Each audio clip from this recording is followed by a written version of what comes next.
നമസ്കാരം. ഇത് മണിപ്പീച്ച് Malayalam YouTube channel വഴി നിങ്ങളൊക്കെ കാണുന്നതിൽ എനിക്ക് വളരെ സന്തോഷം. സ്വർണത്തിന്റെ വില 13,150 രൂപയാണ്. 50 രൂപ ഗില്ലി. 24 ക്യാരറ്റ് വന്നിട്ട് 14,340 55 രൂപ ഗില്ലി. വെള്ളി ഒഫീഷ്യലായി തന്നെ 235. ഫ്യൂച്ചേഴ്സ് മാർക്കറ്റിൽ 2,20,000. അങ്ങനെ പറയുമ്പം 2,10. പങ്കം 4,000 തത്തളിച്ചുകൊണ്ടിരിക്കുന്നു. ബക്കാരിനിസ് എന്ന് പറഞ്ഞ പാകിസ്ഥാൻ ഒരാളുണ്ടായിരുന്നു. ബുംറ പോലെ യങ്സ്തിങ് ഞാക്കറിയിടുന്നതിൽ സ്പെഷ്യലിസ്റ്റാണ്. രണ്ടുപേരും ഗില്ലി പോലെ ഗില്ലി അടിക്കും.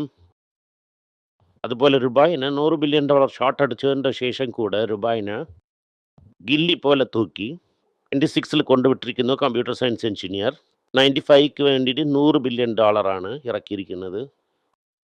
ഫ്യൂച്ചേഴ്സ് മാർക്കറ്റിൽ ഷോർട്ട് അടിച്ചു ഡോളറിന് ഇന്ന് വന്നിട്ട് 96.20 പ്രാളപ്പട്ടി ഇറക്കുവാണെങ്കിൽ 95-98 എന്ന് പോവും. മാർക്കറ്റ് ഒരു വഴി കാണിക്കുന്നു. എണ്ണ 86.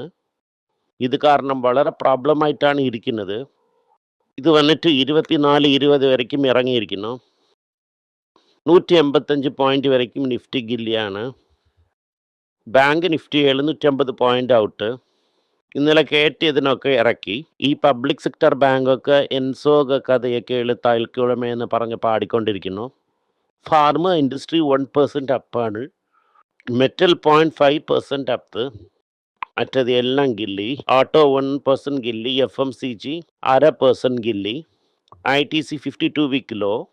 തങ്കമയിൽ 4% കൂടിയിരിക്കുന്നു. കല്യാൺ ജുവലേഴ്സ് 3.5% കൂടിയിട്ടുണ്ട്. നമ്മൾ കൺസിഡർ ചെയ്ത സ്ഥലങ്ങളിൽ ഇരുന്ന് അങ്ങനെ കൊടിക്കെട്ടി പറന്നുകൊണ്ടിരിക്കുന്നു. ജ്യോതിസ് ലാബ് 3.2 52 വീക്ക് ഹൈ ആണ്. HCL ടെക് 5% ഗില്ലിയാണ്. ടാറ്റ പാസഞ്ചർ 2.5% ഗില്ലി. മഹേന്ദ്ര 2.2 ഗില്ലി. തമിഴ്നാട് മെർക്കൻഡൈൽ ബാങ്ക് 2.5 ഗില്ലി. Bajaj auto 2. IDFC bank 1.9. Federal 1.6. Muthoot 1.4.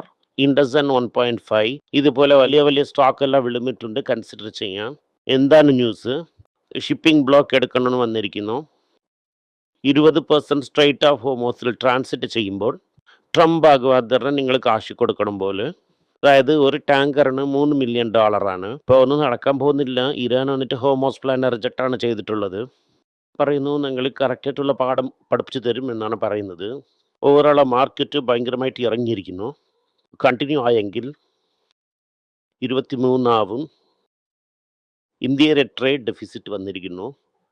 വന്നിട്ട് സോഫ്റ്റ്വെയറിനെ ചേർത്തതിൻ്റെ ശേഷം വന്ന ട്രേഡ് ഡെഫിസിറ്റാണ്. 430% ഇൻക്രീസ് ആയിരിക്കുന്നു ഡെഫിസിറ്റ്. ഇത് രൂപയെ കഷ്ടപ്പെടുത്തുന്നു. ഇതേ സമയം $15 ബില്യൺ കഴിഞ്ഞ് ട്രേഡ് ഡെഫിസിറ്റ് ഇരിക്കുന്നു. അതേസമയം ചൈനയിൽ $90 ബില്യൺ സർപ്ലസിലിരിക്കുന്നു. ഇന്ത്യയിൽ ഒരേ ഒരു കാറാണ് വർഷത്തിന് 1 മില്യൺ വിൽക്കുന്നത്. രണ്ടാമത് ടാറ്റ വിൽക്കാൻ പോകുന്നു എന്ന് പറയുന്നു 2030. ചൈന എന്ത് പറയുന്നു എന്നാൽ ലാസ്റ്റ് ഇയർ തന്നെ ഞങ്ങൾ ഓവർടേക്ക് ചെയ്തു. ഈ പ്രാവശ്യം ജപ്പാനും സമാധി കെട്ടി. ഞങ്ങളാണ് നമ്പർ 1, ഞങ്ങൾ കിങ് എന്ന് പറഞ്ഞിരിക്കുന്നു. അങ്ങനെയെന്ന് വെച്ചാൽ ഒരു മാസത്തിന് 10 ലക്ഷം വണ്ടിയാണ് വിൽക്കുന്നത്. അതായത് എക്സ്പോർട്ട് മാർക്കറ്റിൽ വർഷത്തിന് 1,20 ലക്ഷം വണ്ടി വിൽക്കുന്നു. ഇന്ത്യ വന്നിട്ട് വർഷത്തിന് 50 ലക്ഷം കാർ കൂടെ ചെയ്യുന്നതില്ല. ഇതാണ് അവർക്കും നമുക്കും ഇരിക്കുന്ന ഗ്യാപ്പ്. ഇത് കാരണം രൂപ വീക്കായിക്കൊണ്ടേയിരിക്കും. ഫെഡറൽ ബാരർ എന്ത് പറയുന്നു എന്നാൽ നീ ബാറ്റ് ചുട്ടേണ്ടേ വരണോ. ഇതുപോലെ ഇൻഫ്ലേഷൻ വളരെ ഹൈ ആയിരിക്കുന്നു. വേറെ ട്രംപ് കാരണം വന്നുകൊണ്ടേയിരിക്കുന്നു. ഒരു 0.5% ഉരുട്ടണം. ആദ്യം 0.25% ഉരുട്ടി നോക്കാം. ഇതും കേട്ടില്ല എന്ന് വെച്ചാൽ 0.5% ഉരുട്ടാം.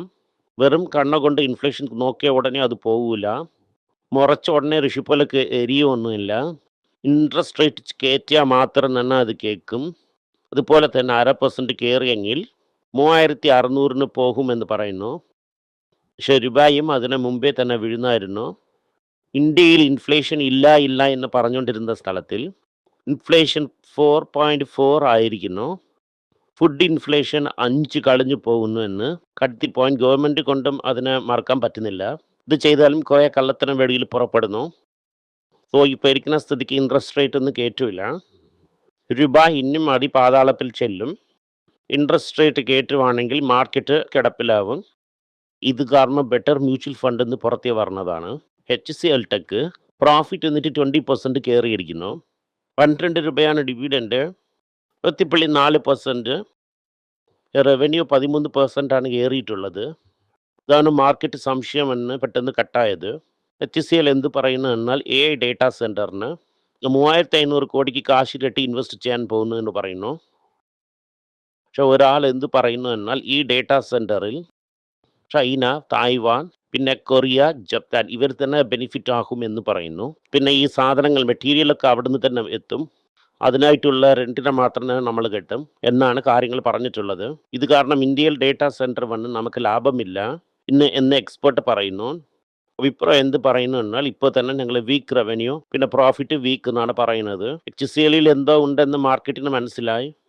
എന്നുവെച്ചാൽ റവന്യൂക്ക് മുകളിൽ പ്രോഫിറ്റ് കയറിയ അഡ്ജസ്റ്റ്മെന്റ് എൻട്രി പാസ് ചെയ്തിരിക്കുന്നു എന്ന് അവർക്ക് മനസ്സിലായി. ഇത് അറിഞ്ഞാണ് ഗാലി ചെയ്തത്. വിപ്രോയും ഇറങ്ങി കിടപ്പിലാവും. ഇത് കാരണം IT സ്റ്റോക്കിന് നമ്മൾ 1, 2 കൺസിഡർ ചെയ്യേണ്ട ഒരു അവസരം നമുക്ക് കിട്ടും. അതിന് നമ്മൾ കൺസിഡർ ചെയ്യുവാണെങ്കിൽ അത് നമുക്ക് നല്ലതാണ്. ECS എന്ത് പറയുന്നു എന്നാൽ AI ഇൻവെസ്റ്റ്മെന്റ് സ്ട്രാറ്റജിയിൽ നിങ്ങൾ എക്സ്പാൻഡ് ചെയ്തിരിക്കുന്നു. അത് കാരണം ഫണ്ടിങ് മോഡലിനെ കൂടെ ഇൻഫറൻസ് കോസ്റ്റിനും ഞങ്ങൾ പ്രൊവൈഡ് ചെയ്തു. പറഞ്ഞിരിക്കുന്നു 26% അടുത്ത് മാർജിൻ നിൽക്കുമെന്ന കണക്കും പറഞ്ഞിട്ടുണ്ട്. ഇതൊക്കെ നടന്നുകൊണ്ടിരിക്കുമ്പോൾ ചിപ്പ് മാനുഫാക്ചറിന്റെ Q0 Q2 റവന്യൂ 36% ഏറിയിരിക്കുന്നു. റവന്യൂ 36% എന്നാൽ സെയിൽസ് 68% ആണ് ഏറിയിട്ടുള്ളത്. ചിപ്പ് ഡിമാൻഡ് അത് കാരണം സ്ട്രോങ് പെർഫോമൻസ് കാരണം SMC നന്നായിട്ട് പെർഫോം ചെയ്യുമെന്ന് പറയുന്നു. പക്ഷേ ഈ കോസ്റ്റ് മാർക്കറ്റിൽ ഹൈനിക്സ് വിളുന്നതിന് ശേഷം ഇത് എണ്ണിക്കുന്നില്ല. അതിൽ ഓക്സിജൻ വെച്ചാണ് കയറ്റി നോക്കുന്നത്. ഇന്നും ശരിയായില്ല. ഹീറോ മോട്ടോർ കാർപ്പ് എന്ത് പറയുന്നു എന്നാൽ നിങ്ങൾ സുമാൽ ബൈക്കാൾ ഇൻഡിവിജ്വൽ ബൈക്കാൾ എന്ന് പറഞ്ഞ് നിങ്ങൾ പുഷ് ചെയ്യുന്നു. ഇനി ഞങ്ങൾ ഹാർലി ഡേവിഡ്സൺ ബൈക്കിൻ്റെ മുകളിലും വിഡായയുടെ മേളിലും തന്നെ നിങ്ങൾ ഗ്രോത്ത് കോൺസെൻട്രേറ്റ് ചെയ്യാൻ പോകുന്നു. നിങ്ങൾ പെട്ടെന്ന് മാർക്കറ്റിനെ പിടിക്കും. 250 to 300 cc എഞ്ചിൻ വെഹിക്കിളിന് പുഷ് ചെയ്യാൻ പോകുന്നു എന്നാണ് അവർ പറഞ്ഞിട്ടുള്ളത്. ഈ മോഡലിൽ 12 മോഡൽ വണ്ടി വിടാൻ പോകുന്നു. കാരണം ഹീറോ മോട്ടോറിന് വന്ന് 125 കോടിയാണ് അവർ ലോസ് ചെയ്തിട്ടുള്ളത്. ഇത് മുമ്പേ ഇരുന്ന മറ്റേ ബിസിനസ്സിലിരുന്ന് 325 കോടി ലോസ് ചെയ്തിരിക്കുന്നു പുതിയ ബിസിനസ്സിൽ. പക്ഷെ കോർ ബിസിനസ് വളരെ സ്ട്രോങ് ആയിരിക്കുന്നു. ഇന്ത്യയുടെ EV മാർക്കറ്റ് 2032 അകത്ത് 2 മടങ്ങ് കയറി 30 മില്യൺ യൂസർ വരും ആണ് പറയുന്നത്. അതൊക്കെയാണ് ലാസ് എന്ന് നോക്കിയാൽ എത്രയും ഞങ്ങൾ മേജറാ വച്ചിരിക്കുന്നില്ലേ ആ പണം എത്ര ചെയ്തത്, പിന്നെ 3 വീലർ ചെയ്തത്, ഫിൻകോർപ്പിൽ കെട്ടിയ കാശ് എല്ലാം ചേർത്ത് 25 കോടി ലാസ് വന്നിരിക്കുന്നു. ഓർ ബിസിനസ്സിൽ തന്നെ 260 കോടിയുടെ ചേർന്നിരിക്കുന്നു. കാരണം പുതിയ ബിസിനസ്സിൽ കുറച്ച് ഡെവലപ്പിടാൻ റെഡി ആയിരിക്കുന്നു. സ്വാഗൻ എന്ത് പറയുന്നു എന്നാൽ 50% ഓഫ് ദി എൻവേ കട്ട് ചെയ്യാൻ പോകുന്നു എന്ന് പറഞ്ഞു. ഇനി അഡീഷണൽ ഒരു 50,000 ആൾക്കാരെയും ജഡക്ട് ചെയ്യാമെന്നാണ് നോക്കിയിരിക്കുന്നത്. കാരണം ഈ കോസ്റ്റ് ഒക്കെ വളരെ കൂടുതലായിട്ടുണ്ട്. അവളെ കൊണ്ട് മാനേജ് ചെയ്യാൻ പറ്റുന്നില്ല. ഇതിലും തന്നെ ഇമ്പാക്റ്റ് ഇരിക്കുമെന്നാണ് എനിക്ക് തോന്നുന്നു. വന്നിട്ട് സബ് 4 മീറ്റർ ഇവി വന്ന് 2028 ലോഞ്ച് ചെയ്യുന്നു. ഇലക്ട്രിക് XUVയും അവർ ലോഞ്ച് ചെയ്യാൻ പോകുന്നു. ഓല വന്ന് MSME പേയ്മെൻറ്റ്സിനൊക്കെ കാശ് കൊടുക്കാൻ പറ്റാതെ പ്ലെയറൊപ്പം ഡിസ്പ്യൂട്ടായി വളരെ കുറവായിട്ടിരിക്കുന്നു. ബെറ്റർ ഓലയ ബോണ്ട് ഇന്ന് ഡിക്ലെയർ ചെയ്യാം. ആറ്റ ക്യാപിറ്റൽ എന്ത് ചെയ്യുന്നു എന്നാൽ എന്നൊരു ഗോൾഡ് ലോൺ ബിസിനസ്സിൽ കുതിച്ച് 318 കോടിയുള്ള ടോഗ് ലോൺസ് എന്ന് ഇരിക്കുന്ന ആൾക്കാരെ കംപ്ലീറ്റ് ആയിട്ട് അക്വയർ ചെയ്യുന്നു. ASX പീക്കിലിരുന്ന് 40% ആണ് ഇറങ്ങിയിട്ടുള്ളത്. എക്സ്പെക്റ്റഡ് ലൈൻസിൽ തന്നെ ഉള്ളത്. ഇതാണ് ഇന്നുള്ള മുഖ്യ വാർത്തകൾ. ഓലയെ അവോയ്ഡ് ചെയ്യാം. സ്റ്റോക്ക് വീഴുന്നിരുന്നതിനൊക്കെ കുറച്ച് കൺസിഡർ ചെയ്യാം. ഈ വീഡിയോ നിങ്ങൾക്ക് ഇഷ്ടപ്പെട്ടെങ്കിൽ വീഡിയോനെ ലൈക്ക് ചെയ്യുക, ഷെയർ ചെയ്യുക, ബെൽ നോട്ടിഫിക്കേഷൻ ക്ലിക്ക് ചെയ്യുക. പറ്റുമെങ്കിൽ ഈ വീഡിയോ നിങ്ങളുടെ ഫ്രണ്ട്സിനും ഫാമിലി മെമ്പേഴ്സിനും അയച്ച് അവരെയും നോക്കാൻ പറയുക. നന്ദി, നമസ്കാരം. എല്ലാവർക്കും നമസ്കാരം. കൊച്ചുങ്ങളുടെ financial literacy book money for nothing എന്ന ഒരു 2ാമത് പാർട്ട്. ചെക്ക് എങ്ങനെയാണ് ഫില്ല് ചെയ്യണം, ഈ ഡെപ്പോസിറ്റ് ബില്ലൊക്കെ എങ്ങനെയാണ് ഫില്ല് ചെയ്യണം, ആശയം എങ്ങനെയാണ് എവോൾവ് ആയി വന്നു, ബാർട്ടറിൽ ഇരുന്ന് ഡിമോണിറ്ററൈസേഷൻ വരെയുള്ള കാര്യങ്ങളൊക്കെ കവർ ചെയ്തിട്ടുണ്ട്. ഇത് 10 മുതൽ 12 വയസ്സ് വരെയുള്ള കൊച്ചുങ്ങൾക്ക് ഇത് വളരെ യൂസ്ഫുൾ ആയിട്ടിരിക്കും. ഈ ബുക്കിന് ഇപ്പോൾ ഒരു സ്പെഷ്യൽ പ്രൈസിൽ 450 രൂപയ്ക്കാളെ കൊടുക്കുന്നു. നിങ്ങൾ ഇതിന് യൂസ് ചെയ്യാം. honeypage.com വെബ്സൈറ്റിനെ സബ്സ്ക്രൈബ് ചെയ്യാം.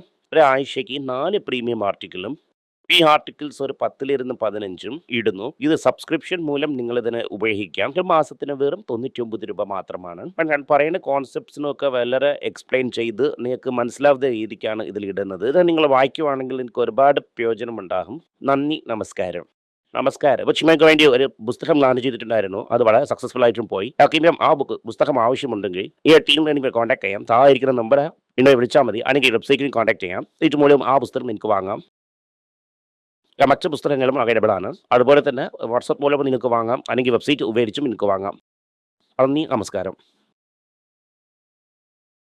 എന്തെങ്കിലും നിങ്ങൾക്ക് സംശയമുണ്ട്, എന്നെ കോൺടാക്ട് ചെയ്യണമെന്ന് നിങ്ങൾ വിചാരിക്കുവാണെങ്കിൽ താഴെ കൊടുത്തിരിക്കുന്ന മെയിൽ ഐ ഡിക്ക് നിങ്ങൾ മെയിൽ അയക്കാം. ഞങ്ങളുടെ ടീം നിങ്ങളൊപ്പം കോൺടാക്ട് ചെയ്യും. Thank you.